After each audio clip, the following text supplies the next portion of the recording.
As firefighters and paramedics, we respond to those on the worst days of their lives. And when they're at their worst, we have to be at our best. And to be at our best, we have to have our house in order. I'm running for president of the IAFF because we have to be united. United for the future of this great union, for the future of our jobs, and the future of our families. It takes a lot to do this job. Grit, sweat, sacrifice, belief in the future. And there's never been a time when firefighters have been needed more. And one firefighter has always answered the call to leadership, Mahlon Mitchell. We have over 62,000 people there. Right now, they're trying to eliminate our voice. They're trying to desensitize us. They're trying to discredit us, and they're trying to defund us. And we cannot let that happen. I got my dream job when I turned 19 years old, and I never looked back. Firefighting is in my blood. It's in my family's blood. My older brother's a firefighter in Atlanta. My younger brother's a firefighter in St. Paul. One of our mantras is all hands working. Everybody on the scene is doing something to stabilize it, to make the lives of our community just hopefully a little bit better for that time. The future of the IAFF is here. It's time for us to stand up, rise up, and be united. It's time for us to be strong. We can do it together, with all hands working, leaving no one behind as we do as firefighters. Never forget that together we rise. Mahlon Mitchell for IAFF General President. All right, good evening, everyone, and thank you for attending our Districts 1, 3, and 4 Town Hall this evening.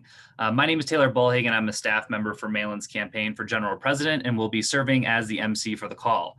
Now, this is our 7th Town Hall of the campaign. We've had over 900 locals in attendance so far, and we're pleased to see that this event has a high level of participation as well. This campaign is about making sure that every local across the union has access to their General President and a voice in their union. We're excited to have you on this call tonight. Thank you for making sure you're part of the discussion. Now, a brief overview of the agenda this evening. First, you're going to be getting information on how to register for the convention. Then you'll be hearing from 2 local presidents on why they're supporting Mahlon. After, you will hear from Mahlon directly and have a chance to ask him questions as well. We'll be using the raised hand feature, which I will explain once we get to the questions, but that will allow you to talk directly to Mahlon. You're also welcome to use the chat box.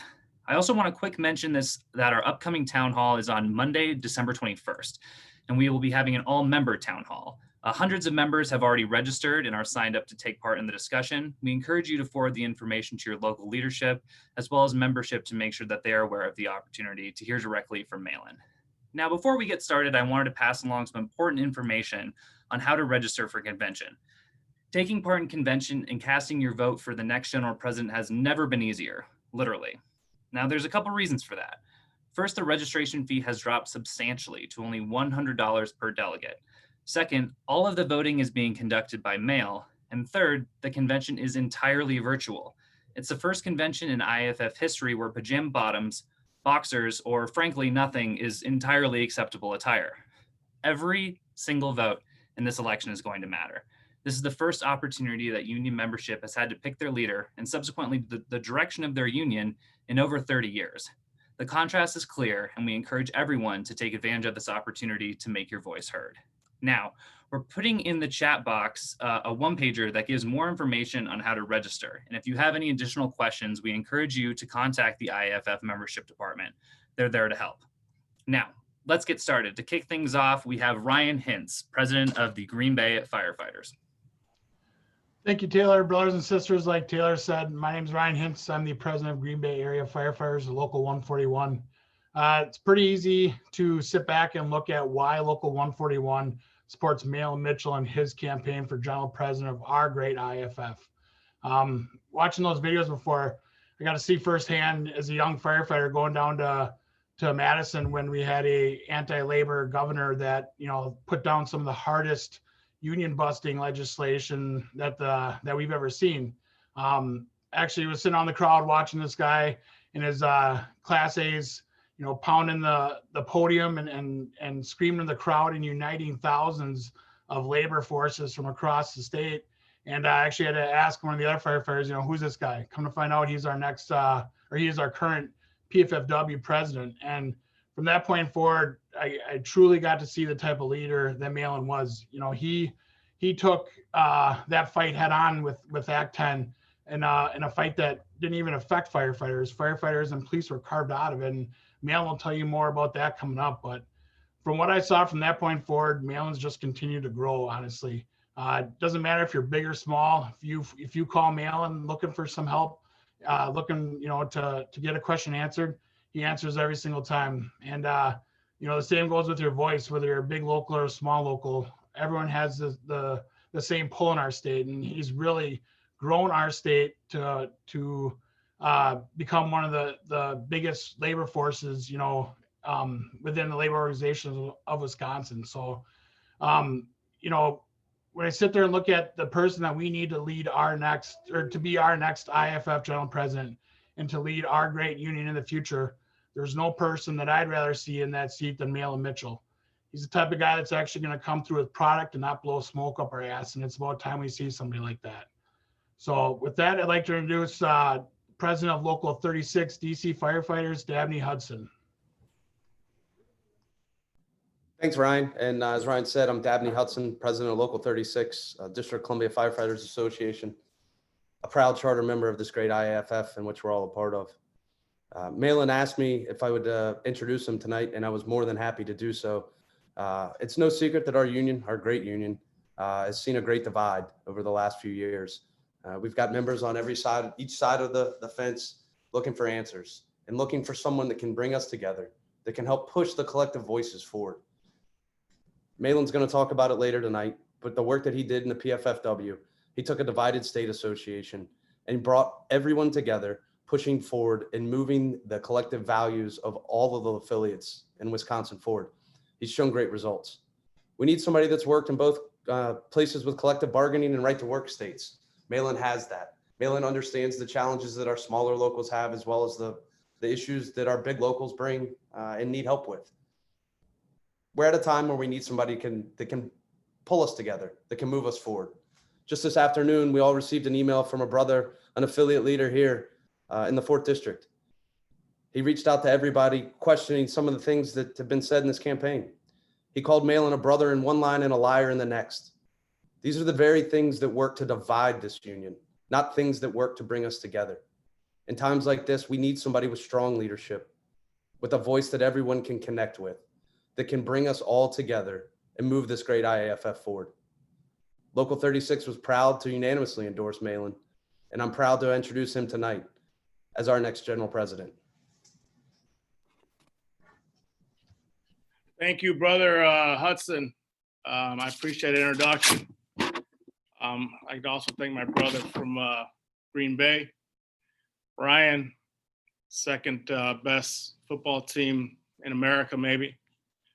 But thank you all for joining us tonight. And I'd like to do what I've done in the past, and that is give credence and allow for the DVPs that are on the line, like we've done at every town hall. I think this is our 6th or 7th town hall, I think, Taylor, but I'd like to give DVP, I think I see DVP Pantelis and DVP Colbert a chance if they want. If they not, that's fine, but to say a couple words if they like. I don't see DVP Slevin, but if you'd like to say a couple words, please do, brothers, and go ahead.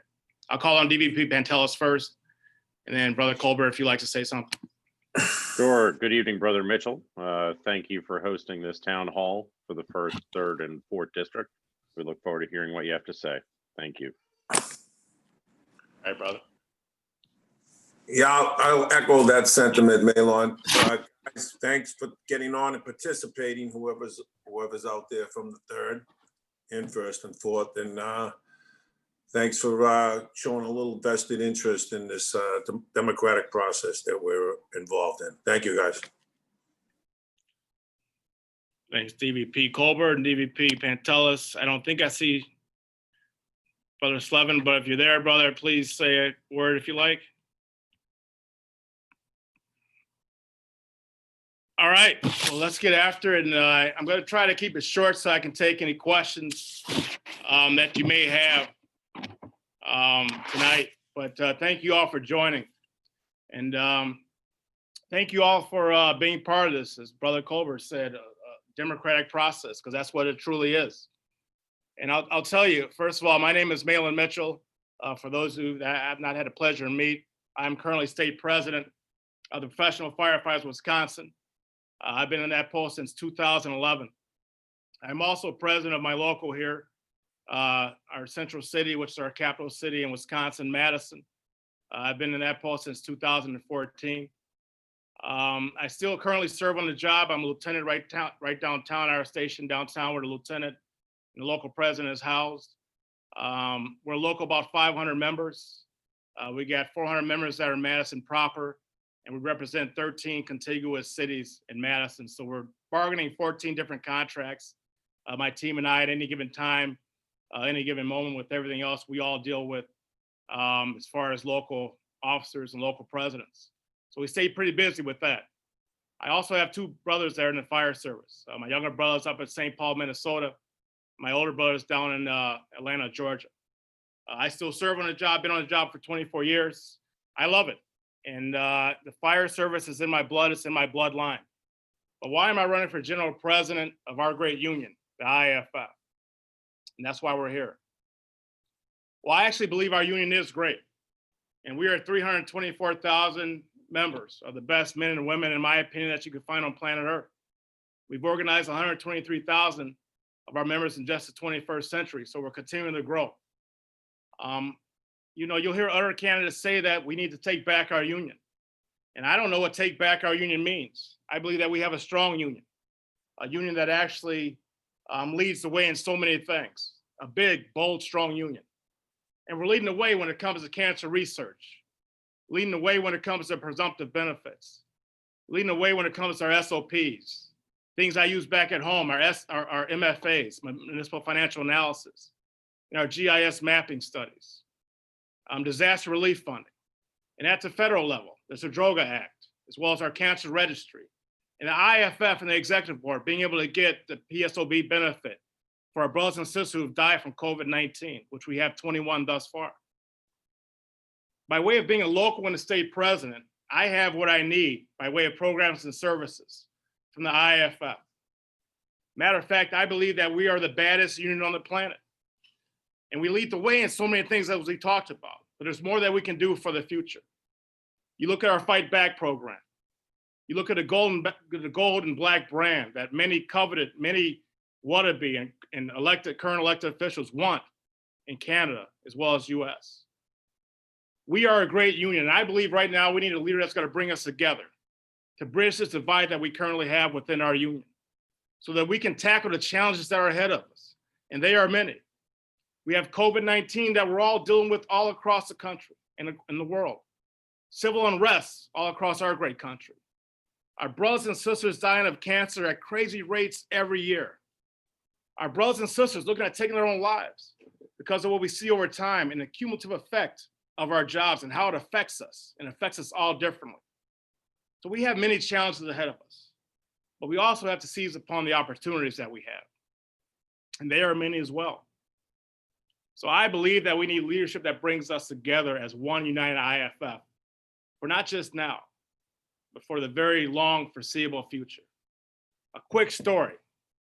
In 2011, I became president of the Professional Firefighters Wisconsin, one of my greatest honors. We had an asshole, which a lot of you on the phone and on the line helped with, Governor Scott Walker.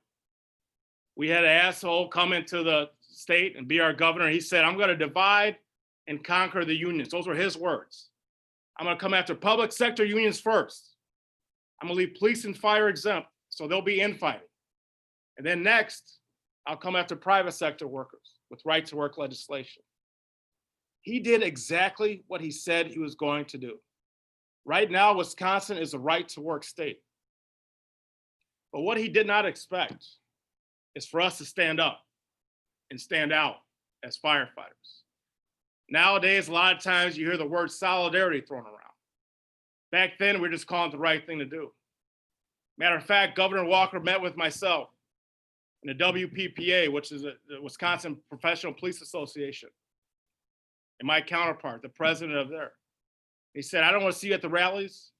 I don't want to see you at any of the protests. He goes, you take your exemption and just be quiet, you'll be exempt. Well, we not only told him no after that, we told him hell no. And we came out with our brothers and sisters in labor because we realized it was bigger than ourselves. And we realized that we would be next. But not just because of that, but because it was the right thing to do. And that's what we do as firefighters on our days on the job.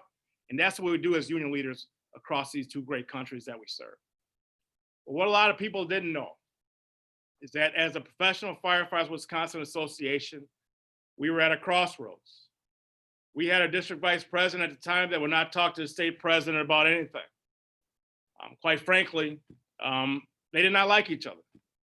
I had 7 to 8 locals at the time when I became president said, you know what, Mahlon, it's nothing against you, but we're gonna pull out of the state association. We're sick of all the BS and the bullshit at the top. And we're sick of all the things that are happening. We're paying dues to the IAFF, we're paying dues to the PFFW, and we don't see anything in return, at least from the state association. I asked them to give us 3 years to make it right. They said, we'll give you 2. So fast forward to today, just for our time's sake, and we now have every IAFF affiliate that's in the state of Wisconsin part of the Professional Firefighters of Wisconsin, including the city of Milwaukee, Local 215. And who, if you didn't know, they were out 26 years prior to 2011 because of other things that actually at the time, me and the president at the time didn't even know what they were, but they were out for 26 years. We have them in now. And we don't agree on everything, but what we do agree with is that it's better for us to be united together and go to the Capitol as one united group as opposed to being separate. We also started a statewide PAC. I cut my salary. We gave back $1 per member per month. And in turn, the members assess themselves $1 per member per month. We now have $80,000, not a lot of money, but enough money for us to play politically statewide, but also give money back to our locals so they can pay in local and county races, and also help pass referendums. This last election cycle, we were actually able to get 2 referendums passed for 2 of our smaller locals. One got 8 more firefighter paramedics on the job, and another got 9 more firefighter paramedics on the job. And we only did this by way of political action, and also having a political action team that not only are we sending money to our locals, but we're sending resources and boots on the ground. We also started a charitable foundation. I truly believe that it's important that we see our communities outside of the emergency. Our charitable foundation in 2013, we had nothing. We had no money in. We now have close to $1 million in assets and 2 full-time members that are working at our state office. We also have what's called WALTS, and I know most state associations have a statewide educational and leadership conference. We had one where we had like 30 or 40 members that would come. I went back and asked the question, why? And a lot of our members said, well, we can't afford it. It's $300 a pop. So what we did was we came back to the drawing board as an executive board, and we made it free for 2 members from every local to come to our statewide educational conference so they can get the education they need to go back and help our members. And I say all these things not to pat myself on the back or not to say, well, you know, vote for me because I just gave you this list of accomplishments. I say these things, brothers and sisters, because this is what we can do if we are working together as one united IAFF. I'm running for president because I want to bring that same tenacity to the international and working with our current executive board of talented individuals that are there right now. This, in my opinion, is the most important election of our lifetime in the IAFF. We have not, to my knowledge, had a general president contested election since 1988. We have to get it right. And what we did here in Wisconsin, I realized Wisconsin is a very small microcosm of the bigger IAFF. And I realized that Wisconsin is not indicative of everything that's happening across our 2 great countries that we serve. But quite frankly, the issues at times are the same. And what we did here in Wisconsin was we pulled together a retreat of executive board, members elected at large by our membership. And we went over our SWOT-C analysis, which we all probably do at our state and local associations, our strengths, weaknesses, opportunities, threats, and constraints. And before we did that, though, we asked one simple question. What kind of union would we be if every decision that we made was a member-oriented decision? And what kind of union will we have if every decision we made was about the members and the members only? Internal politics be damned. In my next election, forget about it. But what kind of union will we have if we're just talking about the members every time we get a chance? And every decision we made at this table and at the executive board table and at that level was about our members. That's the kind of union I think we should have. And that's why I'm running for general president, brothers and sisters. By way of policy and platform, things that I would like to see us enhance and things that IAFF has been leading in, but I would like to see us re-up and reaffirm those efforts. Collective bargaining. I would imagine that all of us on this call right now believe that every member that's part of the IAFF, every local should have the ability to collectively bargain. Every local and every member should have the ability to sit down with their employer and talk about hours, wages, and working conditions.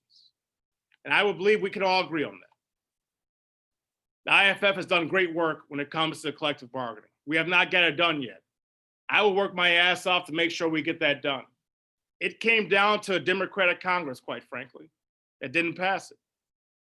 We need to reaffirm and reassess those efforts and make sure that we do everything we can as an IAFF to make sure every member in the IAFF has the ability to collective bargain. And I believe that it should be us leading the charge. Those that have collective bargaining rights should be the ones leading the charge for others that do not have the right to collectively bargain. And we can do that.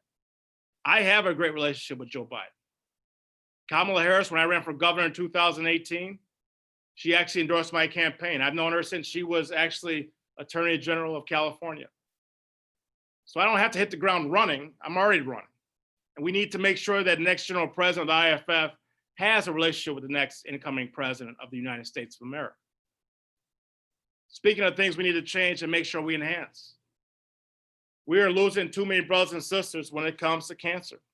Again, the IAFF and our current executive board has done a lot of work, a lot of great work.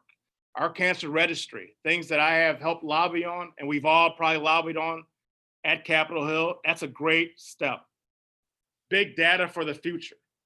Big data that's gonna tell our members and let us know how we're contracting cancer.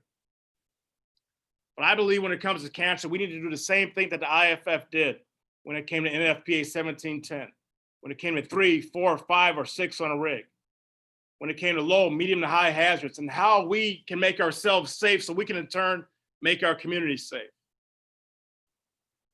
That was in Anaheim, California, and time to task analysis about our jobs. And I will make sure that the next step is that we make sure that consensus standards are raised when it comes to PPE and our equipment. And we will never take money from a PPE manufacturer that is giving our members cancer. I can guarantee you that. When it comes to our brothers and sisters looking at taking their own lives, as I talked about earlier, the Center of Excellence is a great resource. We've had just in Wisconsin, 8 members, and it's growing, that went to the Center of Excellence. And in their words, it said they saved their life. That's serious. And that's real to me. I actually just helped one of our members on Sunday try to get out to the Center of Excellence. But because of the COVID outbreak, we had to find them other means of getting support. When we have our brothers and sisters looking at taking their own lives over what we see on our job, and both suck, right? Line of duty deaths and suicide. We're losing more of our members, more of our brothers and sisters from them looking at taking their own lives than we are in the line of duty death. That's something that should matter to all of us. And I know it does. I helped start the peer support team here in my local. We already had one at the state. I'm gonna make sure that we get a bill passed to make sure that every brother and sister that needs the help they need is paid for, the mental treatment is paid for by the state, the province, or municipality, to make sure that they get the help they need before it is too late. I would explore a low-cost healthcare plan for our current members and as well as our retired members. At my local, we don't have a true retiree healthcare plan. So I want to make sure that we explore and work with our international healthcare partners to make sure that we actually have a low-cost healthcare plan that our brothers and sisters can be a part of, having a trust. And that's going to be very convoluted. It's going to take a lot of time, but I think we can do it. As well as get past the current bill that's in the books right now in Congress that allows public safety officers to actually buy into Medicare at age 55. We can do that. The IAFF's done a lot of work with that, with the senator out of Ohio, Sherrod Brown. And we need to keep pressing on so that it happens. That's a game changer, in my opinion, for our members. Because a lot of members don't have retiree health care. Matter of fact, the number of questions a lot of folks ask, a lot of our members ask across the country is, we have some retirement security by way of a pension, knowing that 75% of us don't pay into Social Security. But how are we going to pay for the COBRA amount? Or how are we going to pay for our health care for us and our families? I think this bill is a game changer for us, and we're going to continue to work on that. There's been a lot of threats, as we all know, coming into our pensions, FLSA and retirement and FLSA. Those threats were already coming before COVID-19. Elected officials, Democrats and Republicans, they're going to create an enemy. And a lot of times the enemies are public safety employees because of what we cost in any municipality budget. So there are a lot of challenges ahead of us, but those are long-term goals that I would have. I'll tell you in the short term though, what I would do my first 30 days if I'm fortunate enough to be your general president. First and foremost, I will convene a retreat of our International Executive Board, the 16 district vice presidents and top level staff. And it's not a retreat for us to sing Kumbaya or hold hands and say, okay, now all of a sudden we're gonna get along. Because I know it's gonna take time for that to happen. But what we're gonna look at is accountability and transparency when it comes to the top levels of our IAFF. I'm talking about the principal officers. First thing I would do is any contract that we're currently in and that has no benefit to the membership will be exhausted and be done with. I would also interview every AGP with our district vice presidents, as well as top level staff.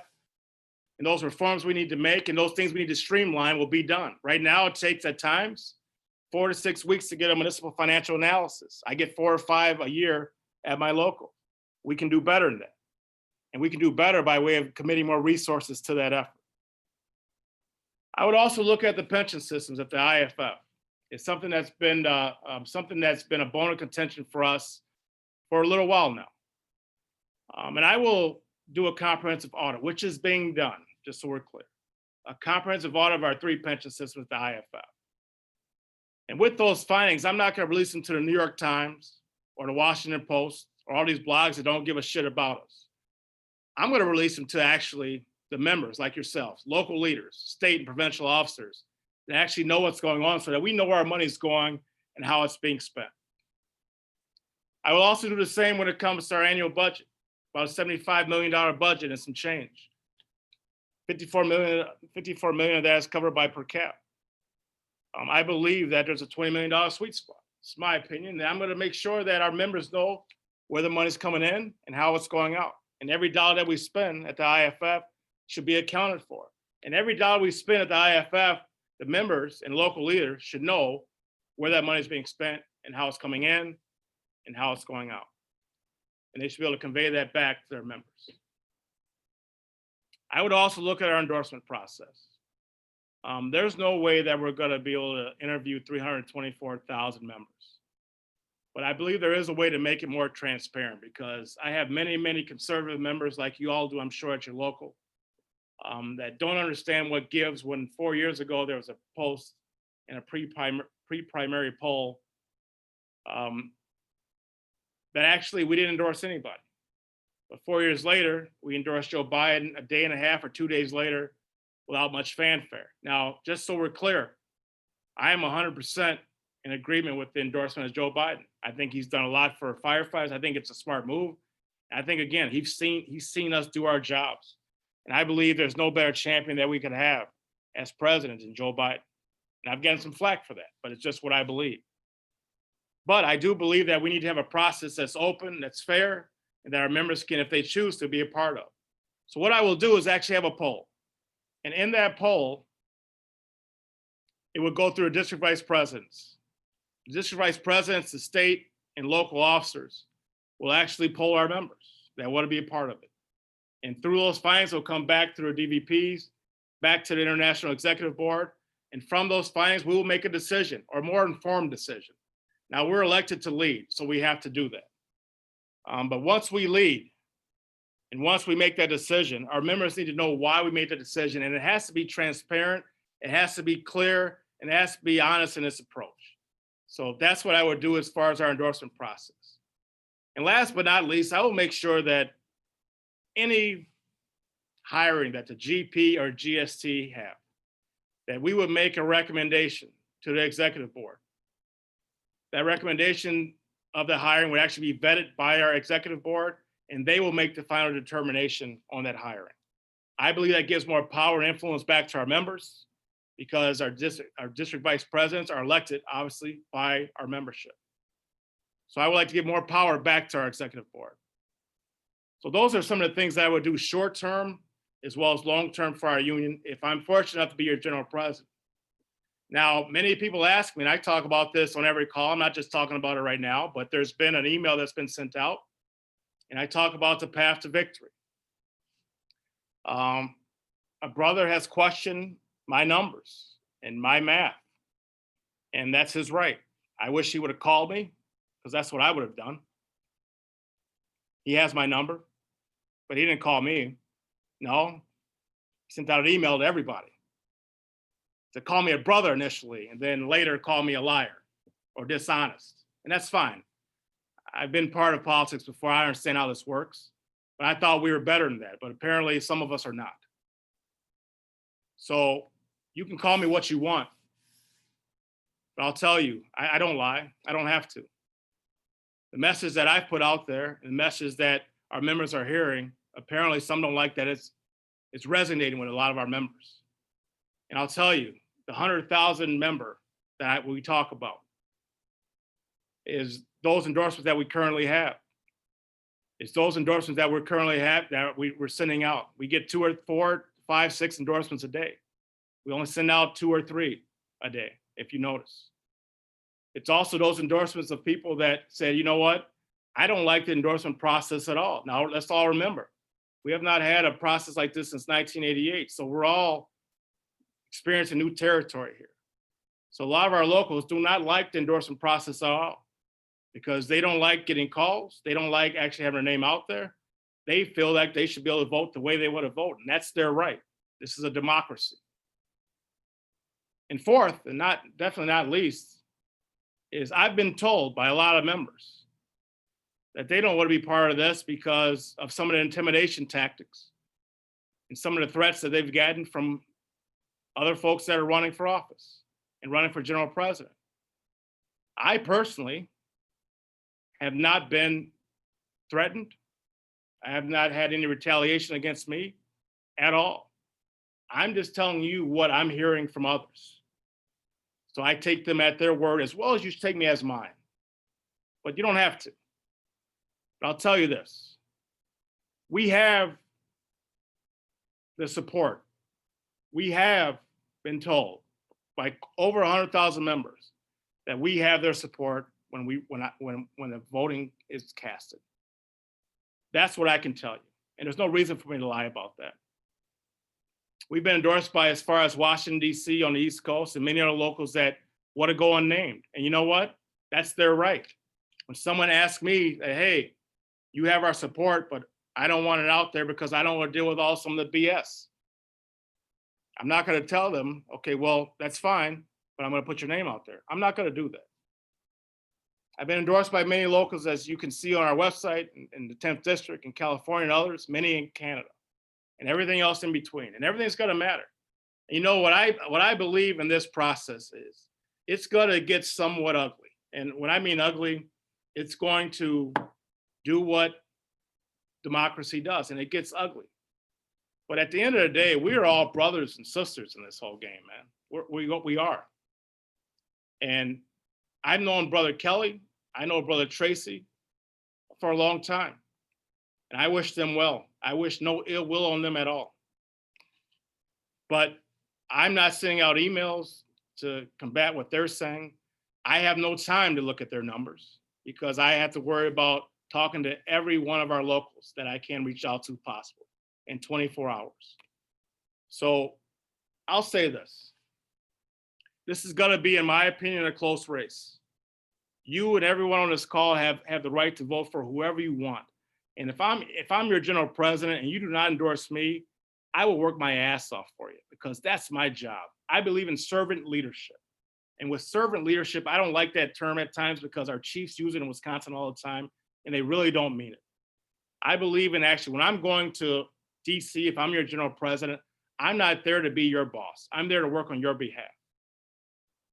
And I would hope that we have that respect among us as candidates, as brothers, as we call each other, and sisters, to respect each other and believe what we say. But obviously that's not the case. So if you're gonna attack me though, I'm no shrinking violet. So you can say what you want.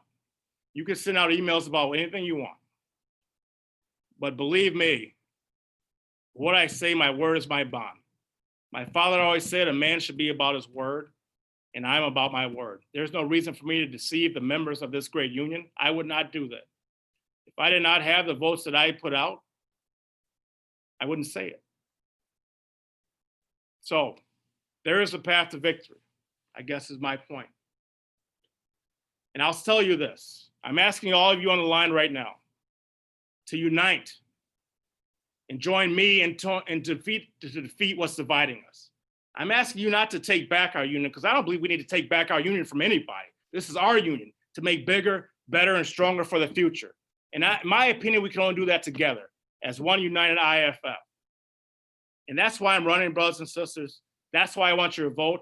I believe that President Shapeberger should be able to retire with some dignity. And I believe that we need a fresh start at the top of the IAFF to move forward, not just for right now, but for the foreseeable future and decades to come. So that's why I'm running. I believe we need a clean slate. And Brother Taylor, I will kick it back to you and I can take any questions at this time. Sure thing. So folks, when we hop into questions, let me just run through how we're going to do this. So we're going to be using the raised hand feature, and that is located on the bottom bar of your screen under the participants button. Please click that and we will answer the questions in the order that they are received, and we will be unmuting participants once we call on them. If that does not work or you prefer not to do that, please just ask a question in the chat to everyone. We will get through all of your questions. We'll stay on the line for as long as it takes. So please, if you want to have a question, stay on the line and we'll make sure that we get to it. If for some reason you think of a question asked after the town hall or something specifically did not get answered, please email mahlon@mitchell4IFF.com and we will get you a response. If someone asked the question that you were going to ask and you are satisfied with the answer, please lower your hand so that we can get to more questions. And on that note, if I see two questions in the chat that are the same question verbatim, we'll move on so that we can make sure that more people get their questions answered. So we will wait for folks to raise their hands to see if anyone has any questions. In the meantime, thanks to everyone for hopping on. We will be sending out a recap email that goes over all of the things that we spoke about on this call.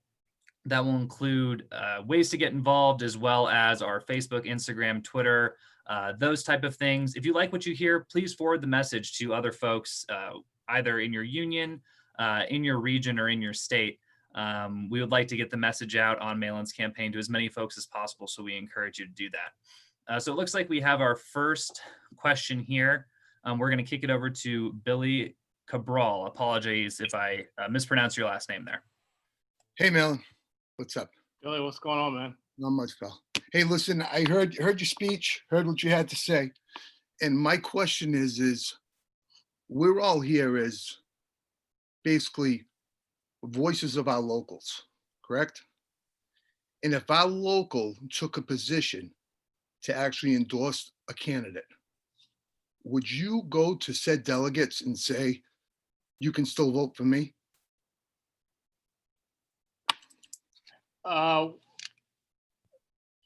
Billy, what I will do is I will, because many locals endorsed a candidate before there was actually a slate of candidates. What I will do, and I'll tell you what I have done actually. I've called many of the members and local presidents that are actually on the call right now, and those that have answered, and those that have given me an ear to talk to them, what I say is I would love to get before you. It's via Zoom now because we're not doing a lot in person. Perfect example, I was in Philadelphia yesterday, right? And I had called brother, the president, and said, hey, you made endorsement. At the time you thought it was Brother Kelly, GSC Kelly running, and President Shaperger running. Obviously the slate of candidates has now changed. And I'd love to get in front of your members and talk about why I'm running. It's exactly what I'm doing here. You can ask Brother Pantelis, actually, because he was on the call yesterday. He just heard the same stump probably twice. So I am not asking anything other than me being able to talk to my brothers and sisters, just like I think we're all brothers and sisters here, right? So I'm asking to get in front of them and talk about why I'm running. I believe I have that right. That's the democracy. If someone endorsed and they choose not to have me come and speak to their local, I don't pressure them. I don't call other members and say, hey, get your executive board to have me come. I call the president first, and that's what I've done.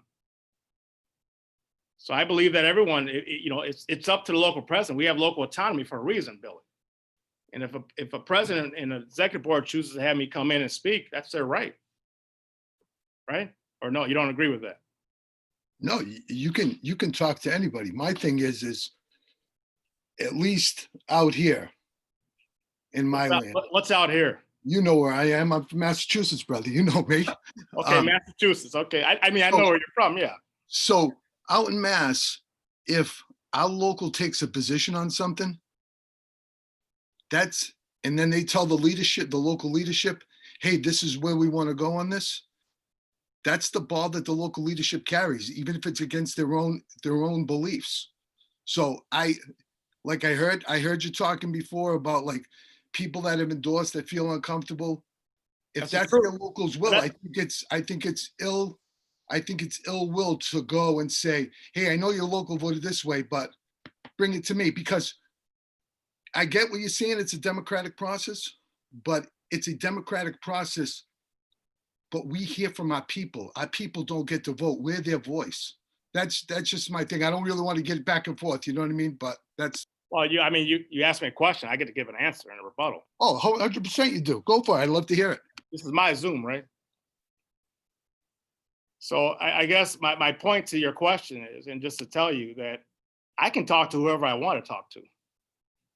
Right? No one prevents me from talking to anybody in this union. And I talk to the presidents first. I have called every local president that I have wanted to talk to. And I talk to them. If they do not let me talk to their board, that's it for me. I don't think you can talk to anyone that says, well, he's calling this guy, he's calling, no. Now, if there's someone there are, just so we're clear, Billy, and everyone else on the call, there are people that reach out to me. There are. That's just how elections work. But I can tell you, and I know you're supporting Brother Kelly. Is that correct? That's 1,000,000% correct. Yes. Okay, so he's called my president, who introduced me today from Green Bay. Say, hey, I know you're supporting Mahlon, which is Mahlon, but I know you're supporting Mahlon, but I need you to be with me. So is that okay, Billy, or not? All I can speak for is Billy Cabral, brother. That's it. I can't go on innuendo and yeah, I heard this person said this. I just go on what I know and what I hear, bud. That's fair. That's fair. So I'm just telling you what I've gotten from other local presidents. And I don't know if Ryan's still on, but he can speak to that fact in the first person. But I don't want to go back and forth like you said. We don't have to, Billy. I love you, brother. I really do. And to me, this is about the democratic process. And I believe I can talk. I mean, just because a local has endorsed Brother Kelly or even Brother Tracy, I believe I can talk to any local president and they choose to either let me speak or they choose to not let me speak. The same with the folks that have endorsed me. I don't get mad when Brother Kelly calls in Wisconsin or calls in Minnesota or calls Phoenix. That's his right. It's a campaign. That's what we're doing here. it's not because someone endorsed, hands off. It's, I call them and I talk to the president and say, hey, I know you endorsed Brother Kelly, and that's your right. I would just like to get in front of you for 10, 15, 20 minutes and talk about why I'm running. And I think that's healthy. And I think we should have that in any process that we have in IAFF.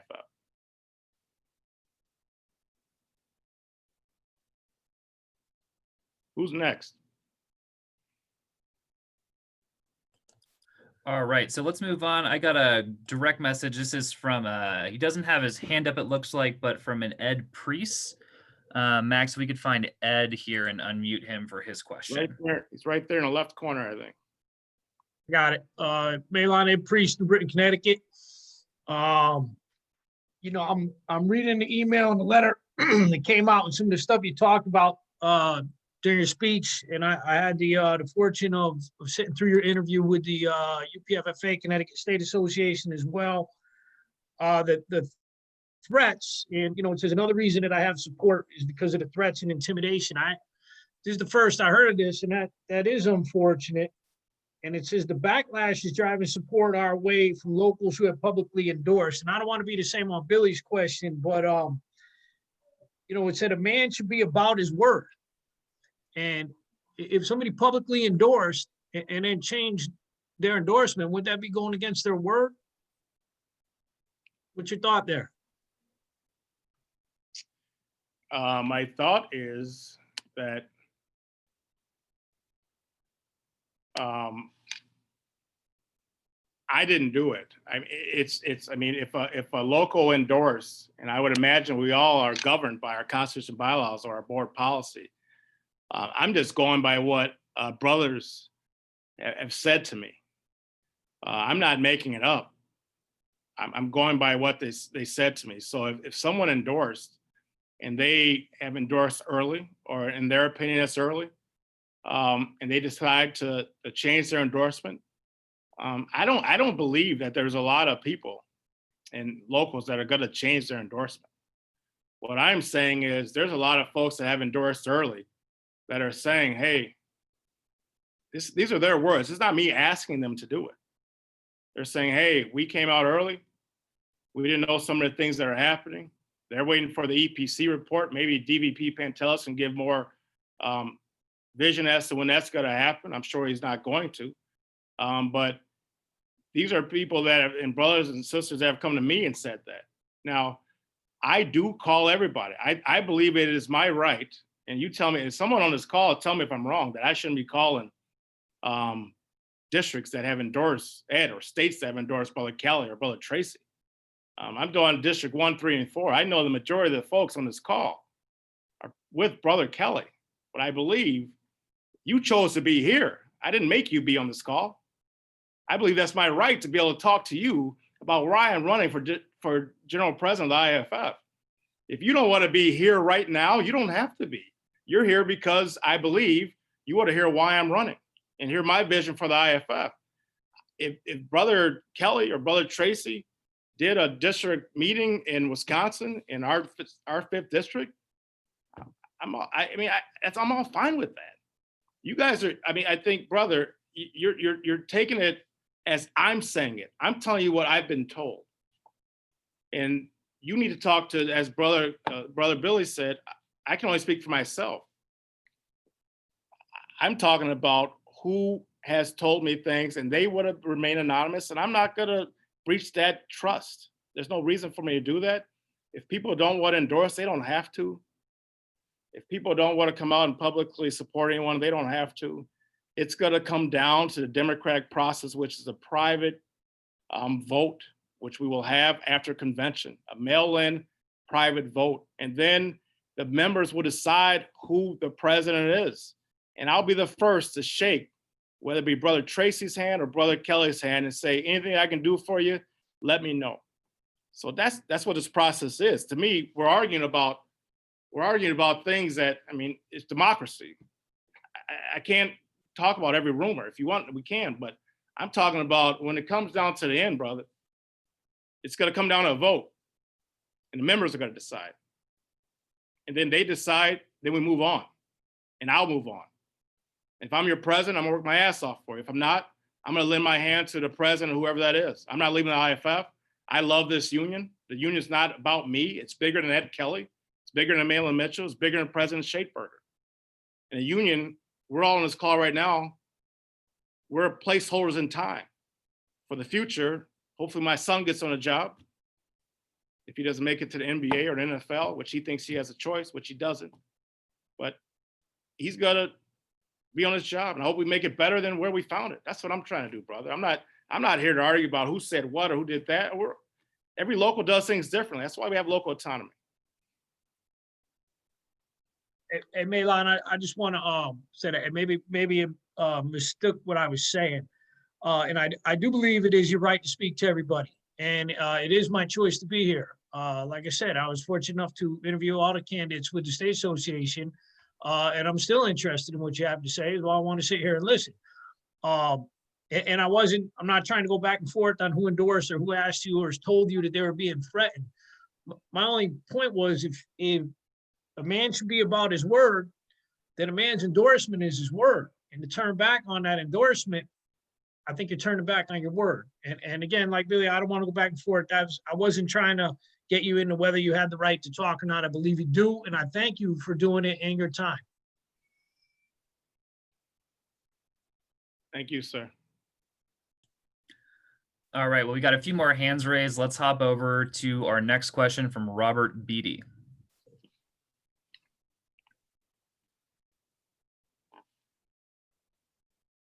Hi, good evening, and I appreciate the opportunity to hear from the candidate and participate in the process and the opportunity to talk. I'd like to just clarify something in your proposal or goals if you're the successful candidate, and that's with regard to endorsements to the IAFF for candidates for election. And if I understood you correctly, and you can correct me if I'm wrong, you want to survey the membership of the IAFF before the IAFF makes an endorsement? Is that for federal, state, local candidates? No, sir. And just so I'm clear, because I didn't convey that well. I guess my point in that is every 4 years, we seem to have a divide that happens within IAFF. And That's fair. And I understand.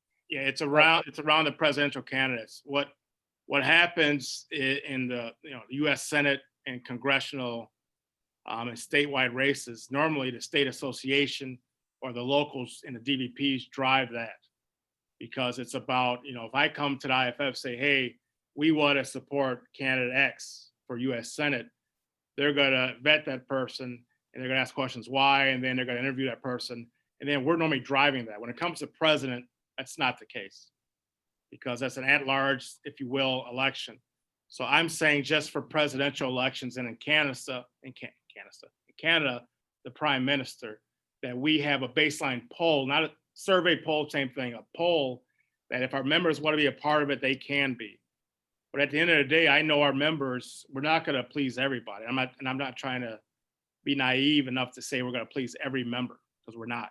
But I believe that the members should have and know what the process is in order for us to do. Okay, and I appreciate that, and thank you for the clarification.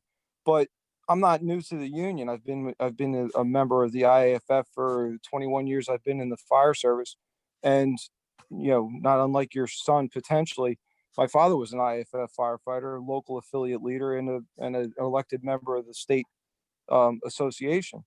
And it's always been very clear to me. It's always been clearly communicated to me and reiterated over time from the state association, from the international, that the recommendations that would lead to endorsements of those candidates, especially for president, is based on the candidate's record on firefighters, public safety, collective bargaining, organized labor. Clearly, as a local affiliate leader or as a leadership position on the state level, my responsibility, and I've taken it seriously and I've tried to execute it to the best of my ability, is to do exactly what you're saying.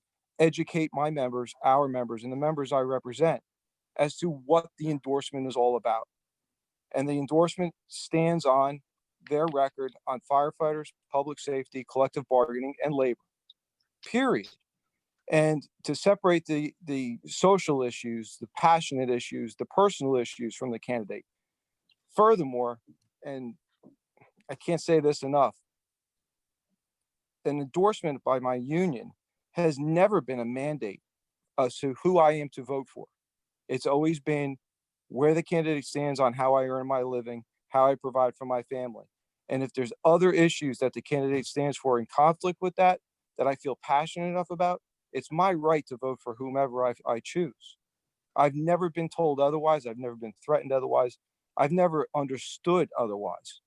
So I'm not sure that surveying the members is going to get you an accurate reflection of the candidate as to where they stand on union issues. And brother, I cannot disagree with, and I don't want to disagree with anything you just said. And I'm not trying to, with the poll, I'm not trying to get a accurate reflection of where the candidate stands. I believe, like you said, it's our job to educate our members. And at the end of the day, it's our job to lead. But what I want to do is make sure that the process is clear and concise. And I know our members are not going to agree with even the process that we put in place, but I think we should have a process. And right now, the process is the executive board votes on who we endorse. And me personally, Mahlon Mitchell, I'm okay with that process because they are our elected leaders at the executive board level. I'm just going to the fact that there are members, many, many members. We get great trepidation, a lot of pushback when it comes every 4 years, and it divides our union. If you don't agree with that, then I guess that's what we disagree upon, but it divides our union in half because of an endorsement. There's many of my members who, obviously I don't agree with it, but they say we shouldn't be involved in politics.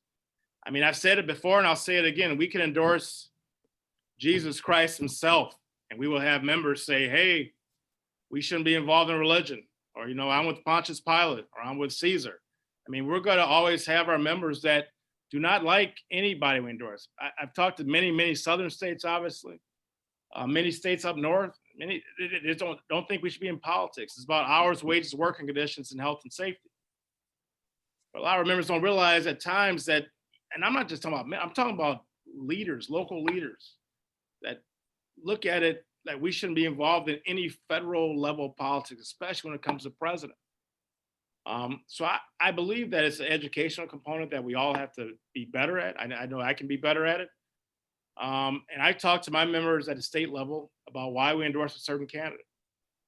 I've had many of my members vote for Scott Walker, and he was, in at least our time, the most anti-union governor in the country at the time. Again, a lot of you on the phone helped, and Zoom helped with that fight, but a lot of our members thought he was the right guy for the job because he left us exempt, not realizing the fact that he's going to come after us later. So I don't disagree with you. I guess if your question is,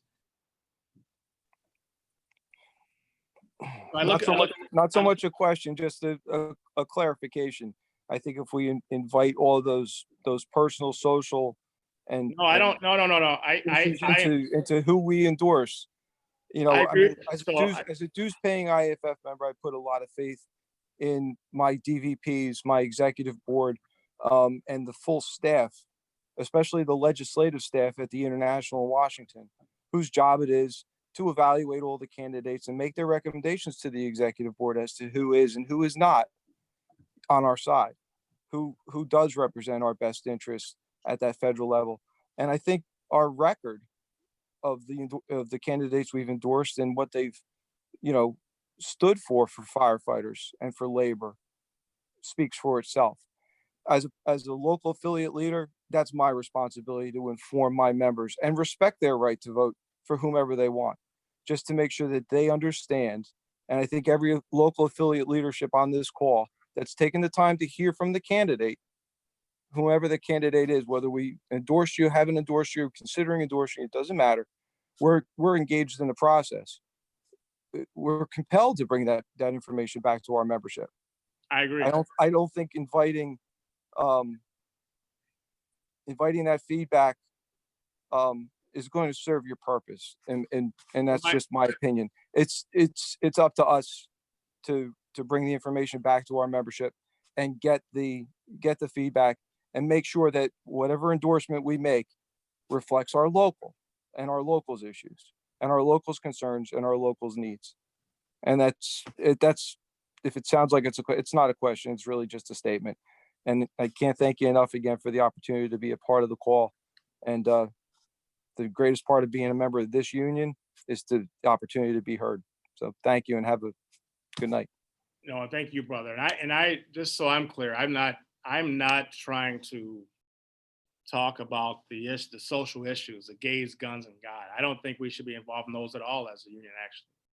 I always say we need to vote our paycheck, and our brothers and sisters can, lobby their hobby, and all we can do is give them the information.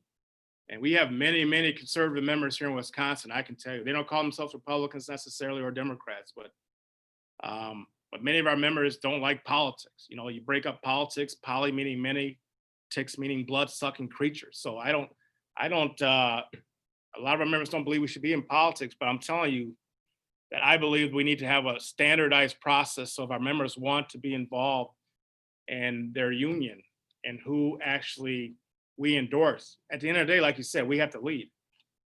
But I'm not talking about getting into the social issues. It's actually contrary to that.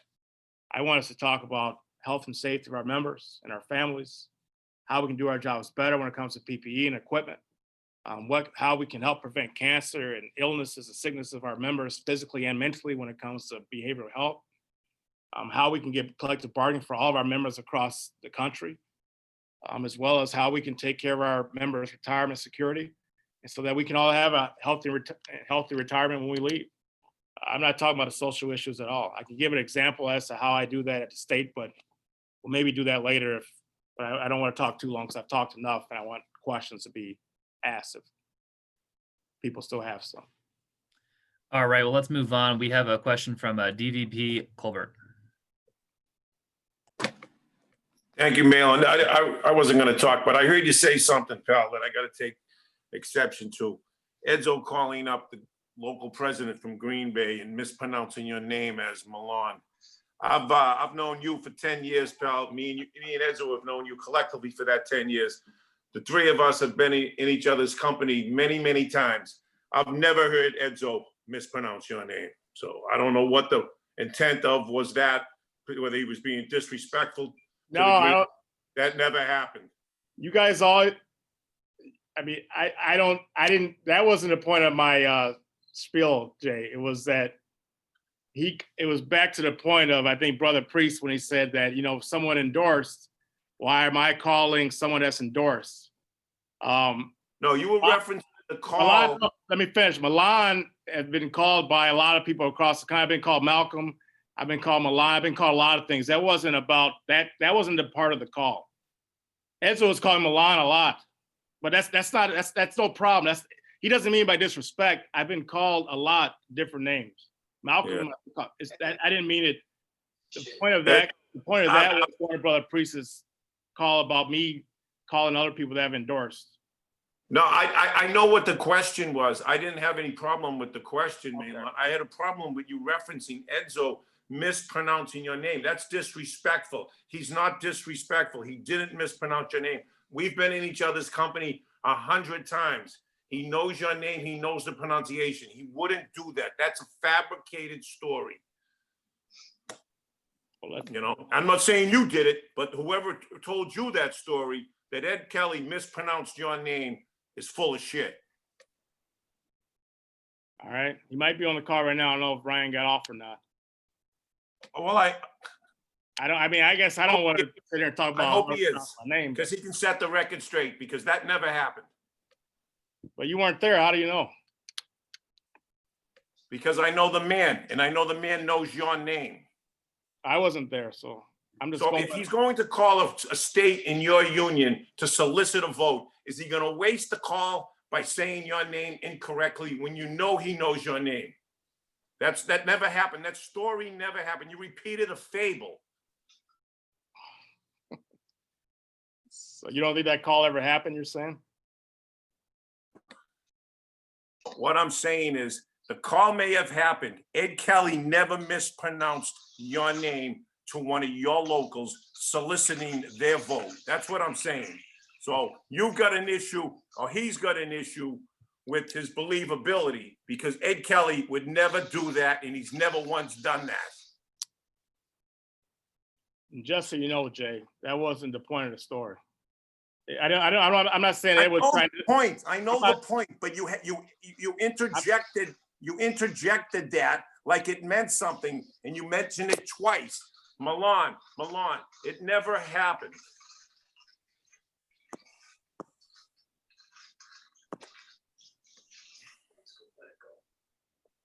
All right. Well, I guess I wasn't there. You weren't there. So we'll let the people that were there talk about it.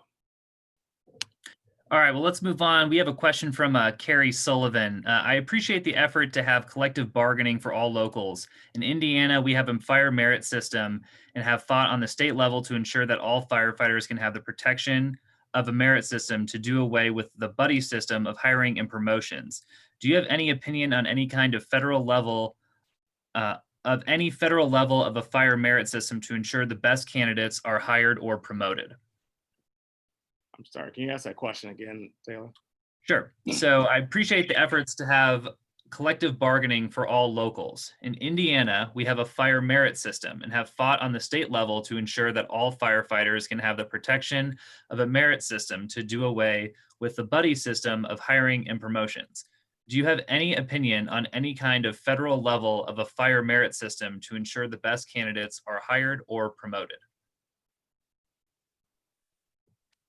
I would have to get more information about that system. I guess I mean, merit systems, merit pay never really intrigues me at all, actually. That's one thing they did here in Wisconsin when Governor Walker became president. But I would have to get more information. Is she on the line right now? Because I don't want to say I don't understand the question, but I don't quite frankly understand. Yes, I'm here. Okay. All right, Carrie, you want to have it's just in an effort that when I hired on nearly 25 years ago, I was purely hired on and told so by my mayor and my fire chief that I was hired because I was a woman, not because I was the best candidate, not because I was a college graduate, not because I was a fire 1 and 2, purely because I was a woman. Now that worked out well for me. However, I'm sure there are a lot of people that are better candidates that could be hired for positions or promoted into lieutenant, captain, battalion chief, chief positions that are passed over for somebody's cousin, brother, son, or friend. So the merit system in Indiana is a system that actually works on the idea that you take a test, that test is audited by other people to ensure that you don't get to hire your son, you hire the best candidate. So the question is, do you like that system or you want to do away with that system? I like that system. It's worked well for us recently as we've installed it. So are you talking about nepotism and everything else then? Is what doing away with nepotism and everything else. Yeah, so that I mean, I'm not trying to dodge the question here, but quite frankly, that's a state or a local issue. You know, a lot of affirmative action things have been taken away in the last, 8 to 10 years, but I would have to say that that's more of a statewide or a local level issue and a local and a states' rights issue. If the IAFF were to intervene, I would obviously have to have, if I'm your general president, I would have to have a lot more information and see actually data that points to that without, I don't want to just give you some flippant answer. Nope, that's absolutely fair. Okay. Yeah. I appreciate that answer. Yeah, I would have to see data that backs up either side of it, as opposed to just giving you an answer that I think you may want to hear, or an answer that I think that just other people want to hear. You telling me you need to research it more is an answer that I want to hear. So I appreciate that response. All right. Thank you. All right, so now we're going to move on to a question that was submitted via email. This is from Sean Mitchell, the Secretary Treasurer of Nantucket, Local 2509. My brother. Brother Mitchell, I appreciate you mentioning the PPE industry in relation to cancer. The PPE industry currently enjoys a close relationship with the IAFF, while their products are not subject to any regulations or oversight other than those by the NFPA. The science already exists, but has been ignored by our current IAF president. How will you address this should you win? Will you ensure the NFPA places firefighters' lives ahead of industry profit? Thank you. Yeah, I would. And we talked about that a little bit in my remarks earlier when it comes to PPE and the retardants that are put on our gear and how it permeates through our skin, and how when the toxins, it comes in contact with toxins and fire, and heat and doing our job. So it's going to come to time to task analysis and how long we should be in a fire, how long what we should be doing, but it's going to be up to PPE manufacturers. And I believe the IAFF should lead the charge and making sure our PPE is actually safe for us. Because right now, a lot of our PPE we're finding out is actually, unfortunately, helping to give us cancer. And that's a problem. So yeah, I think the IAFF should be, just like we did at NFPA 1710, as I talked about earlier, and everything else. We have to make sure we're doing everything we can to protect our members before it gets too late. So that's one of the things we should be doing.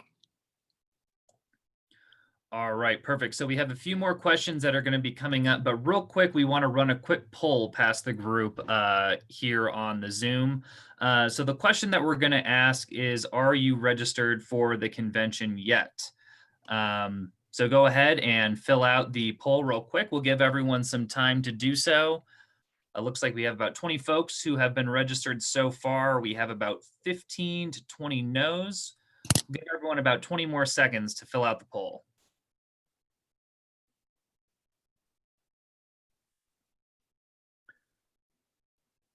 All right, about 10 more seconds. It looks like we've had just over half of the participants fill out the poll question.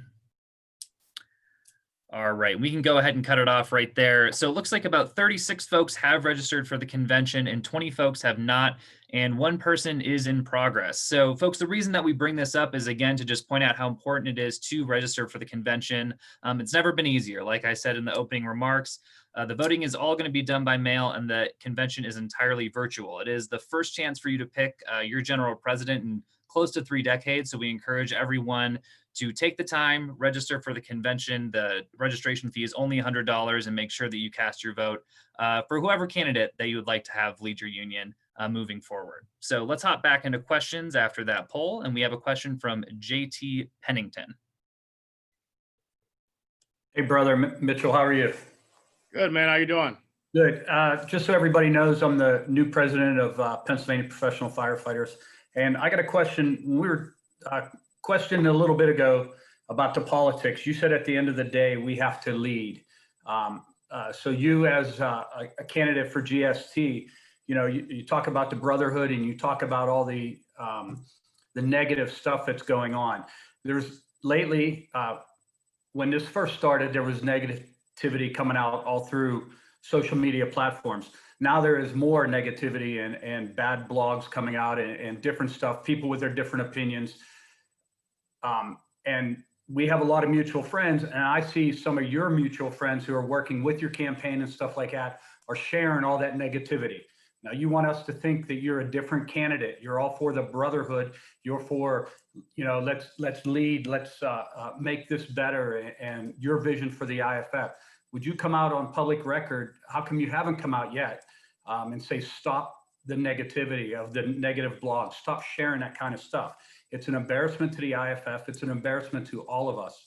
I'm one of the nicest guys in the world. It makes me sick when I see that stuff. So I just wanted you as a candidate, would you come out on record and say, and put out something publicly that this needs to stop? Tell your guys in Madison, they need to stop sharing that stuff on both sides, no matter what it is. Tell the entire IAFF, stop sharing all the negativity. That's just a question I have for you. Okay, brother. Well, first of all, and thank you, JT. First of all, I'm running for GP, not GST. And I believe in brotherhood and sisterhood, not just the brotherhood. That was my mistake, yeah.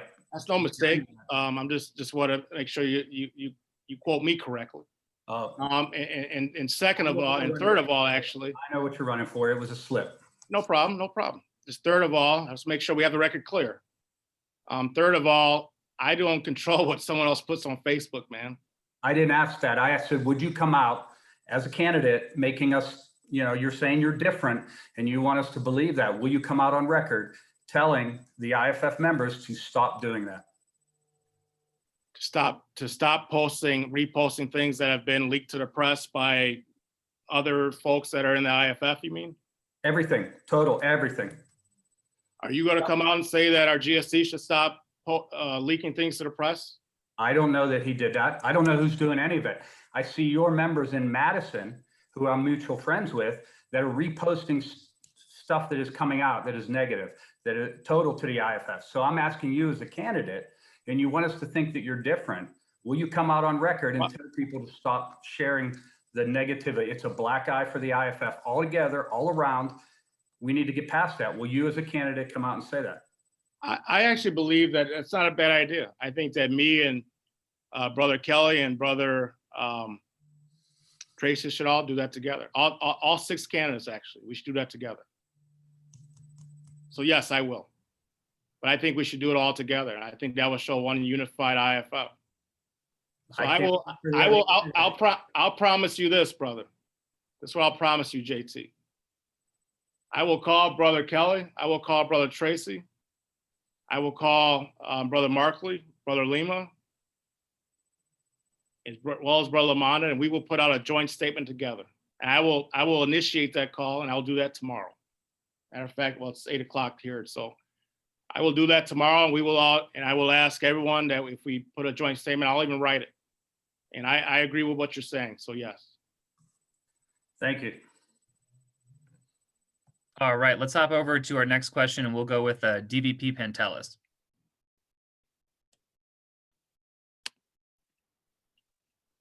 Great.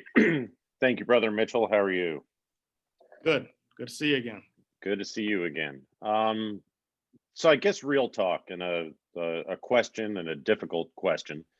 And I've heard you say, we've all heard you say that our union is divided. And I couldn't disagree with that statement more as a whole. I think that there is a campaign that's going on, as we can see from this town hall forum, which I think is an excellent forum. There's spirited and lively debate. But as it relates to the general president race or the general secretary treasurer race, 6 months from now, our members aren't going to care or remember about this race. They're going to be sitting at the bar trying to figure out where our next convention, where our next conference is, and the next best thing that we have to plan to serve our members. When I go across the IAFF and go across the district, there are certainly disagreements. Brother Hudson's still on the line. We don't see eye to eye on much, but we share contiguous borders. And when one of our members needs help, or when one of our departments has a situation, I have no doubt that he would come to my aid and that I would come to his.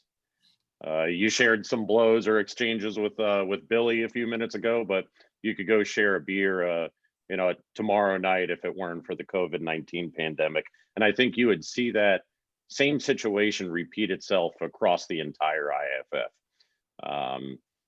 But you are correct, there is some division or perceived division on our executive board at the highest levels of the IAFF. And some of that division isn't necessarily bad. We are a diverse group from 16 districts and then 2 principal officers and 3 trustees that are elected by a diverse membership, geographically, demographically. And we all have our different perspectives and beliefs. We come from small locals, large locals, everything in between. And that difference of opinion on the executive board isn't necessarily a bad thing. But there are some challenges that we face as an organization, and we won't get into the specifics of them. There's no need to. The membership is aware of some by rumor and innuendo, and they'll be aware of it by fact when our IAFF's work is done, addressing some of those challenges and those issues. But what's interesting to me is, I don't know how many know this, but we probably had the tightest knit executive board in the history of our IAFF just a few 18 months ago, short 18 months ago. And then some challenges were uncovered in our organization. And we're dealing with those challenges. And many board members have different ideas on the best way to address those challenges. Some of those are just differences of opinion. And some of those, unfortunately, speaking truth to power isn't exactly popular on our organization. but I hear that you have a plan to unite us, and this isn't rhetorical.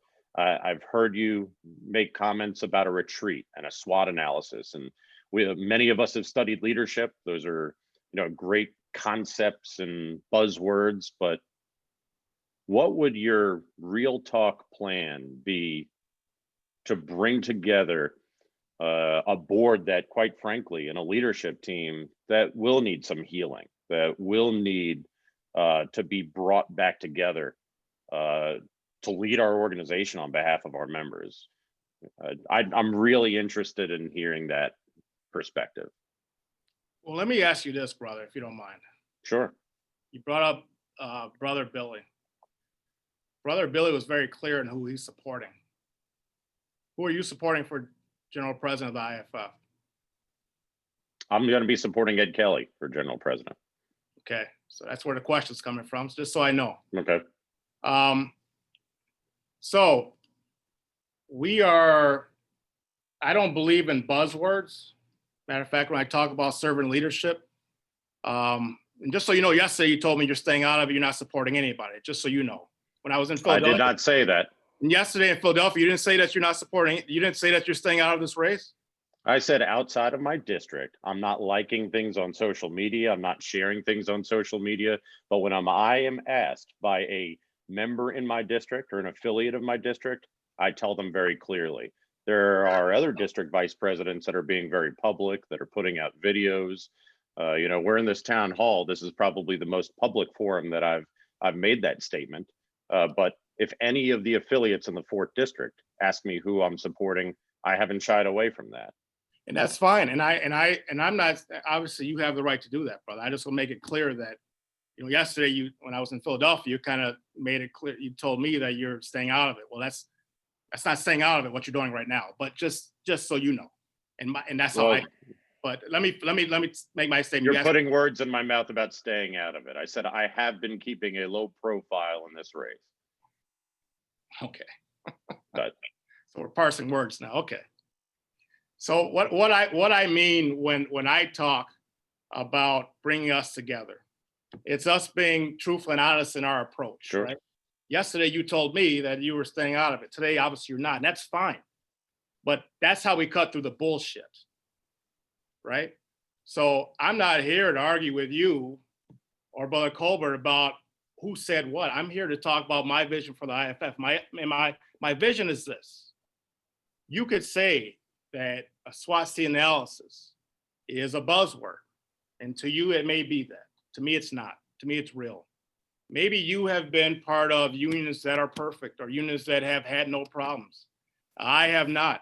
I've had to actually tackle real challenges here in the state of Wisconsin. And I'm not taking anything away from you, DVP Pantelis, at all. But I'll tell you this, and I understand that Wisconsin is a very small microcosm of the bigger IAFF. We all are. But I've actually had to deal with problems. We had, I inherited an FEC complaint. I inherited a Department of Labor compliance audit. I inherited bad things that were going on. It was so bad that we had members that said, you know what, let's just be done with this whole state association. Let's get it. Let's take the investments, give them back to our members based on per cap, and be done with this whole thing. So I've actually had to put in place things that you may call buzzwords, I call fact, and things that actually work. So I've actually dealt with things, and that's why I would be our president. I've dealt with challenges and real challenges. Not just things that where committees get together and decide who was right or who was wrong. I'm actually dealing with challenges here at this level. And I believe the IAFF, we are divided. If you don't think we're divided, that's your opinion. And obviously you have a right to that. I believe that we are. I believe that I've been making more calls around the country, unless you've been making a lot of calls for Brother Kelly around the country outside your district, but you said you haven't. I've been making calls around our entire state, our entire country, in Canada as well. And we are divided. And the number one question that is asked is who's right and who's wrong. I said it yesterday in the Philadelphia Local 22 meeting. And we have the EDF report. We have the Staff Claims Committee report. And you're the chair of the Ethics Committee report. And by the way, you're supporting Brother Kelly, but you're the chair of this report.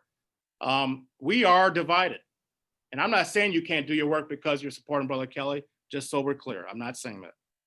And just, I want to make that for the record. We're recording this whole thing. I'm not saying that. What I'm saying is we, in my opinion, from what I've heard from other local leaders and state and provincial officers, that we are divided. I believe I know how to get to the point of where we are not. And you may say they're buzzwords. I've used them before, and I say they're fact and they work. Like I said at the beginning, I'm not running a retreat to say we hold hands and all of a sudden we're going to agree.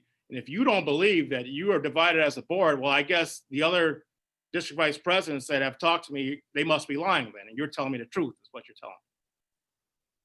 Is that the case? Or would you say, I mean, I guess I don't understand how you cannot see that we're divided when we have what's going on right now. And you're the chair of the Ethical Practices Committee and not saying we're divided. I But said look, that there are divisions on the board and divergent opinions on the board. I came here, I came to this Zoom to talk about why I'm running for the IAFF. If you, Andy, if you, Brother Colbert, were to call me individually and talk about these issues, we can. But I think we're spending a lot of time talking about our division, and we're dividing ourselves more right here on the Zoom call as opposed to talking about the future of the IAFF. And that's what I'm here to talk about. Well, I asked you a question and you responded with a question about who I'm supporting for General President of the IAFF. Well, you still haven't given me an answer, and I can tell you, Brother Mitchell, you're going to need a lot more than a SWOT analysis and a retreat to fix the challenges that we have within the IAFF. So what do you think we need? I think we're going to need real talk, real leadership, a real analysis, and real change in our organization, not being entrenched in old ways, not, not being set and this is the way that we have always done things, but also, not silencing the people that speak truth to power, that have the courage to stand up. And I can tell you as somebody, right now, this has to be about me being the ethical practices chair. And I do appreciate that you made the statement that that I can still do my work as ethical practices chair with the 4 other of my colleagues who are very diverse in their opinions and who they support. And every single district vice president of the IAFF is supporting someone, one candidate or another. Some are more public and vocal about it than others. That is their choice, and I respect my colleagues' choice in who they support for either general president or general secretary treasurer. But there is a narrative out there that members of the Ethical Practices Committee can't walk and chew gum at the same time. We have our preferred candidates for various reasons, but it's going to take a lot of work for our IAFF to heal. And there are a lot of false narratives out there that many people perpetuate.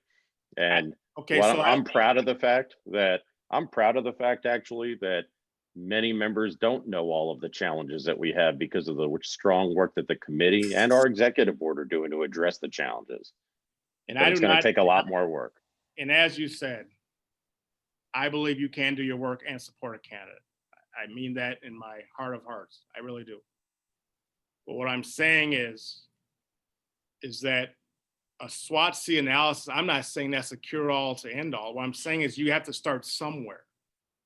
And I'm saying, like, when I became the president here in Wisconsin, we had a 401k plan. Everyone in Wisconsin at the time had to be an active duty member on the job in Wisconsin to be an executive board member.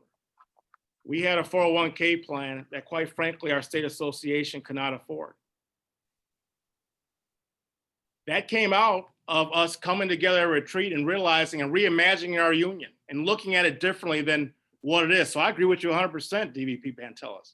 We do need to reimagine our union differently and look at it differently. When we did that SWOT-C analysis, you know what came out?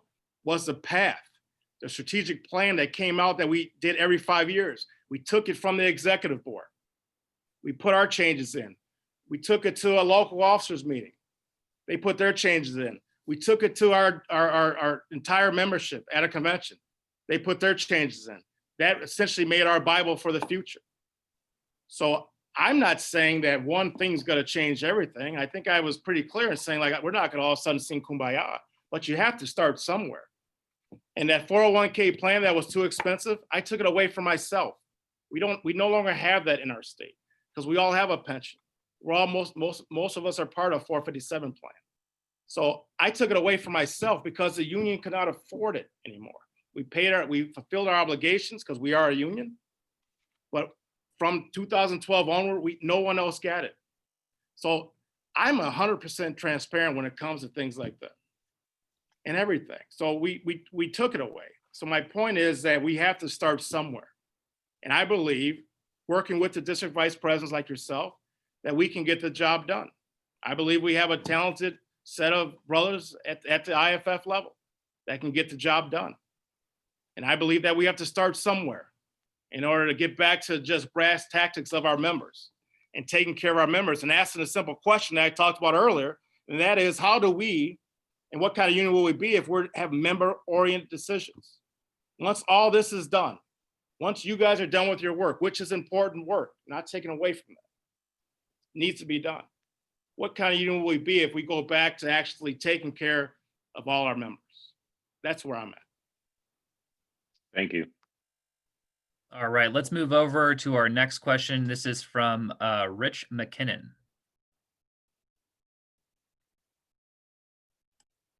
What's up, Mahlon? Richie, how you doing, man? Mr. President? Hey, just so you don't need to ask me, I'm also with Edzo Kelly, just right out of the gate. You don't say. When this EPC committee report is done, would you release it? If I were the chair or the president, you mean, or? Sure. To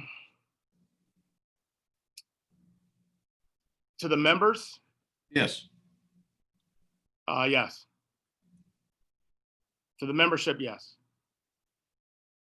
But I can tell you one thing about the EPC report, Brother McKinnon, and I think Brother Pentelis can sign off on this.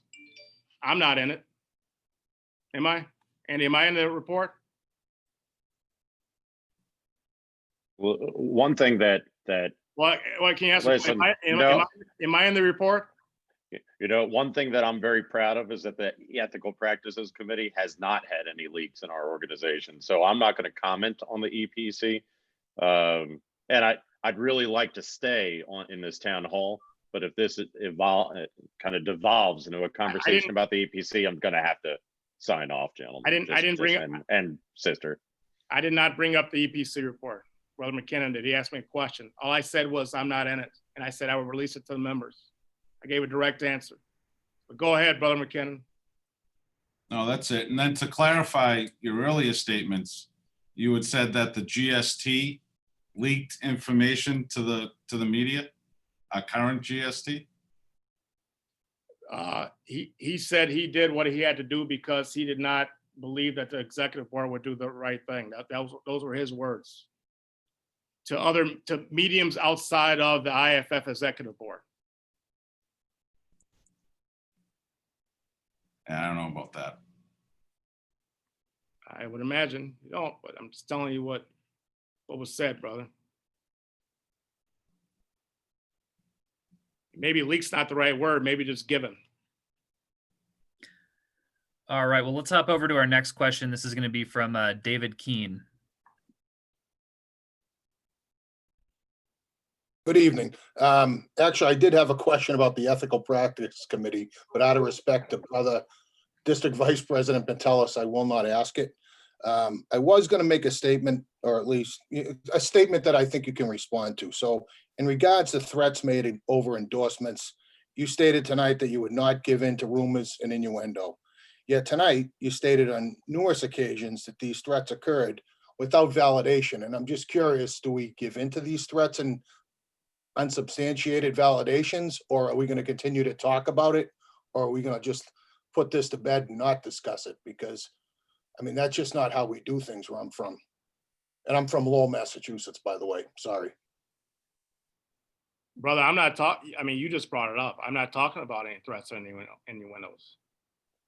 I disagree. You brought it up several times and said different locals have come. Hold on, allow me to speak. You said in different occasions, these different locals have come to you and told you about these threats. Right. that were made. That's true. So I'm saying, That's in my email, yeah. how you've been able to substantiate it, and again, I'm not asking you tonight to betray any trust that you were given, but to discuss it, I think that floats to the other side of things, is what I'm saying. Brother, I'll tell you this, and I've never been threatened, me personally, just so we're clear. I'm not saying I've been threatened by anybody, 'cause I haven't been. I understand that. I'm saying tonight you discussed other locals that were threatened, and I'm I'll saying, tell you, and I'll tell you, how can I fact check what you're saying? Because I like a lot of what you said tonight. It made a lot of sense. I think that every candidate can agree on all our core issues: cancer, PTSD, suicide, all three of our most important challenges moving. brother, the only reason, Brother Keene, that I brought that up is because I guess, well, I didn't get a call, or I didn't get a personal email. I received an email, I think because I'm a local president as well, from a brother that accused me of lying. So I responded back. And I said why he accused me of not having 100,000 plus votes, right? Or support, I should say. I'm not talking about your support. I'm talking about. That's what it stems from. But you said threats were made to locals that endorsed other candidates. That's true. Okay, well, in that case, I'm gonna say, well, who said it? I mean, I need to fact check. If you're gonna make a statement, I mean, again, if I say something to you, 100%, you can go to anybody in my city, anybody in my state, anybody in my district, and ask them if Dave said it, then he will tell you to your face. So if I'm gonna fall short of calling you a liar. I won't do that. I think that's disrespectful. I'm just simply saying, to bring this to this forum to make a statement that this happened is improper. And as far as, matter of fact, I'll leave it at that, and I don't want to continue to. Now go ahead. I mean, go ahead, brother. I truly believe we're all brothers here. I mean, we don't always have to agree, and you can say whatever you want to say to me, brother. I've been called a lot worse, and I've been told a lot worse. Go ahead. Well, a lot worse than what? I didn't call you anything. I know, but I thought you were gonna call me a liar eventually. No, I just said I fall short of that. I said I would not say that. Well, I'll tell you this. I responded back to an email because I was being called a liar. And I believe, my dad always told me a man should be of his word. And I don't take that lightly, that I'm being called a liar. Don't call me a brother. Don't call me Brother Mitchell in one sentence and call me a liar in the next. The folks and the brothers and sisters that have endorsed others, that have said they want to remain anonymous and they don't want to be out and part of this. I mean, you can obviously see the reasons why. Look what we're talking about right now. You're asking me to give you names. Well, I'm not going to that. I don't feel like I'm being attacked, just so everyone knows. I don't feel like I'm being attacked at all. I mean, this is my town hall. You can ask me whatever the heck you want, really. But I'm just saying, like, there's a reason why I think, just so you know, I haven't been told by anybody who is attacking. I haven't been given a name. I've been told, like, some people on the phone from certain people's camp have been told this, that, and the other, but I'm just telling you what I've been told by other local presidents. I understand that. So I guess I will go back with you then. Then why talk about it tonight? Why would that be a subject you would bring up tonight? Because I was referencing the email that we got sent out. Because I'm pretty sure it was going to be talked about tonight anyway. Which it was. Yeah, I'll be perfectly honest. That I'm going to leave it at that because I don't think I'm going to get an answer that is going to satisfy too big a word for me tonight. That's actually going to satisfy what I'm asking, because you haven't answered it. I thank you very much, and I thank you for your time. All right, so we got a question in the chat from Brian. What is the opinion of Brother Mitchell concerning the current legal situation with GP Shapeburger? Is it appropriate for Brother Pantelis to give us an update on the investigation of the ethical committee on the findings of the allegations against GP Shapeburger? I would say no, it's not appropriate for DVP Pantelis to do that. They're doing their work. It's still an ongoing investigation under my understanding. Is all I know. And I actually respect DVP Pantelis' position that he's not going to talk about it. And I do not think he should, because they will release the findings when they see fit and when they're done with their work. And I believe we should let them do their work. All right, folks. Well, I think that's the last question that we have for this evening. If anything else comes up, please raise your hand in the meantime. But I just wanted to thank everyone for coming to the town hall. We appreciate the lively debate and discussion, and I'll kick it over to Mahlon for a wrap up. Well, let me do this, and I want to just make sure that, and maybe I'm being too Wisconsin nice, they may say, but whatever. I mean, I've known a lot of the brothers that have asked me questions on his phone, like Brother Colbert said, we've been together hundreds of times. And I'm not going to apologize, but I'm just going to be real. I didn't mean disrespect. And this may come out wrong, but Brother Kelly has called me that because I think of it, and I'm not trying to be, this is going to be stupid, but the accent he says that. So I find it, me and Brother Kelly actually laugh about that when he calls my name like that, but it's not like, it really wasn't a disrespect thing at all. I just want to say that.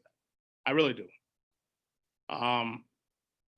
Just because of his accent, how he says my name, but it's not like just, anyway, it wasn't a disrespect thing for all, but we're all brothers and sisters on this call. And I know there's a lot of support, obviously, for good reason and makes sense for Brother Kelly on the East Coast. I'm not running an anti-Ed Kelly campaign. I'm really not. I don't agree with some of the things that I believe that he's done in the last 4 years, but you know what? That's my opinion. I have a right to have my opinion. I've been in this union for 24 years. I have a right just as much as anybody on this call to have my opinion. And I have a right to run for president just as much as anybody on this call to run for president. You're going to cast your vote for who you want to cast it for. And that's your right. We all have rights. And you have a right to come on my town hall and ask me any question you want because I put together this forum for us to do that. So I have no ill will towards anybody on this call. Brother McKinnon, we run a lot of same circles because he's a state president, I'm a state president. Brother Billy, I love the guy. All these guys on this call, when I ran for when I ran for governor of Wisconsin, one of the first calls I made was actually to Massachusetts, because I know they are down for the cause all the time. Brother McKinnon, Brother Billy, they gave me, I think, 5, 6, 10,000, I don't even remember, maybe up to $10,000 out of their pack. I have no ill will towards anybody on this call. Brother Pantelis gave me money, $1,000. Brother Colbert gave me $1,000. So look, it's not about me. What I'm saying, though, is we're all in this together. I'm talking about the future of our great union. If the members choose Ed Kelly or Jim Tracy, that's their right. I've lost elections before. But I'll tell you, on the other side, this is different to me. We're going to come out better. And democracy is okay. It's okay for us not to agree. It's okay for us to argue. But what's not okay is for someone to go on a medium, and I agree with you, Brother JT, and I will make that call tomorrow morning if you're still on the line. It's not okay for us to go on Facebook and air all our shit out there. It's not okay for us to go and talk about the internal workings of the IAFF, because all we're doing is giving our enemies more ammo to attack us. There's a reason why billionaires are spending millions of dollars to try to get rid of unions. And if we have all this infighting, then it's to our own peril. So I had this town hall to talk about my vision for the future of the IAFF. And that's what I wanted to do, and that's why we had it. I'm not, and not that you're saying this, but I just want to put it out there. I have not been intimidated by anybody, me at all. I'm just repeating what some of our brothers and sisters have said. And if that's not true, then you know what? It is what it is. But I tell you what, this union is strong. This union is bigger than any one of us on this call. And I'm not just talking bullshit here, man. I really believe it. This union has changed my family. This union has changed the trajectory of who I'm going to be for my rest of my life. It saved my family. I have two brothers in fire service. I have two brothers that do this. I love this fucking union. I do. And no one's gonna take that away from me. So my deal is, let's get through this. It's an election. There's gonna be some hurt feelings. There's gonna be people calling this, that, and the other, and that's just the way it is. But I just know we're better than partisan politics. And at the end of the day, we're gonna come out stronger. I'd love to have your support. Those that are supporting Brother Kelly, that's your right. And I'm still gonna call you. But it's okay for you to tell me to go to hell. I wish you would just say, "Oh, brother, I'm with Ed," but tell me to go to hell. That's fine. I can take it. I'm a grown-ass man. But to accuse me of lying and not call me first, no, we don't do that. So I'm going to give everybody on the call right now my cell number. If you have a question for me, or if you want to call me to task, my cell number is 608-698-2333. 608-698-2333. So if anybody on this call or anybody that you know has a problem with anything I've said, I'm an open book. Come at me. Come and call me, please. I'm not sending out negative messages about Brother Kelly or Brother Tracy. All I'm sending out is messages about why I'm running. Now, but if you're going to come after me, I'm going to respond. It's the way it is. But again, I appreciate everyone's time. I'm asking you to join me in uniting this great IAFF. And if you don't, and if I'm your general president, I'm going to work my ass off for you. I am. So thank you all for your time. Thank you for joining this town hall. We will have more town halls coming up. More questions, call me or get on our town hall, and let's stay out there and be safe. There's a lot of bad stuff going on out there. So thank you all, and thank you all for the questions. Signing off. Thanks, brothers. Merry Christmas. See you, Billy.